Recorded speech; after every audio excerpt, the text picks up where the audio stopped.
இது என்னென்னு சூலூர் மக்கள் தெரிஞ்சுக்கணும். இது வந்து ஒரு ரோடு போடுறதுக்காக ஒரு ஆர்டர் நான் வாங்கியிருக்கேன். இதோட மதிப்பு வந்து 1,70,00,000. ஒரு 20 நாளைக்கு முன்னால் ஒரு இன்சிடென்ட் நடந்தது. சூலூரில் ஒரு குழந்தை ஒருத்தர் கொண்டுட்டாரு. ஏன் நடந்தது அப்படிங்கிறத பார்க்கும்போது அந்த ரோட்டில் லைட் அப்படிங்கிறது இல்லை, அந்த ரோடு வந்து மோசமாக இருந்தது. அந்த ரோடு வந்து மோசமாக இருக்குதுன்னு எல்லாத்துக்குமே தெரியும். அதுக்குண்டான நடவடிக்கை எடுக்கிறதுக்கு எந்த ஒரு முயற்சியும் யாரும் எடுக்கலை.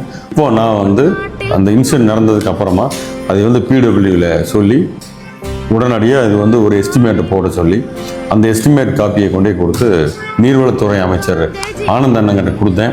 வாங்கி பார்த்து எந்த பேச்சும் மறுபேச்சும் எல்லாம் கையெழுத்து போட்டு கொடுத்தாரு. 1,70,00,000 அதோட வேல்யூ. முதலாக அபிஷியலாக இந்த வேலை நாங்கள் ஆரம்பிக்கிறோம். அந்த ரோடு அது போக வந்து இபியில் 25 போஸ்ட் போட்டு லைட்டு 2 ரோடும் கனெக்ட் ஆகிடும். ஓசன் பின்னால் வர அந்த ரோடும் இன்னொரு கண்ணம்பாளையத்துக்குள்ள வந்த ரோடும் கனெக்ட் ஆகிடும்.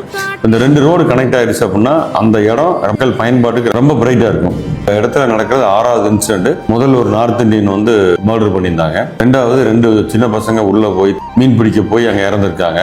எந்த ஒரு பாதுகாப்பு வலை இல்லாதனால. 3வது காரில் வந்தவங்க திருப்பும் போது தடுப்பு சோறு இல்லாதனால காரோடு உள்ளே போயிட்டாங்க, அவங்க இறந்தாங்க.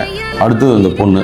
இதுதான் கடைசியாக இருக்குன்னு நாங்கள் நம்புகிறோம். கடைசியாக தான் இருக்கணும். அதுக்குண்டான வேலைகள் தான் ஆரம்பித்து இதை பண்ணியிருக்கோம். இப்போ சூலூர் தொகுதி மொத்தமாக இருக்கிற பிளாக் ஸ்பாட் பூராமே கணக்கெடுத்து இப்போ இந்த வேலையை ஆரம்பிச்சிருக்கோம்.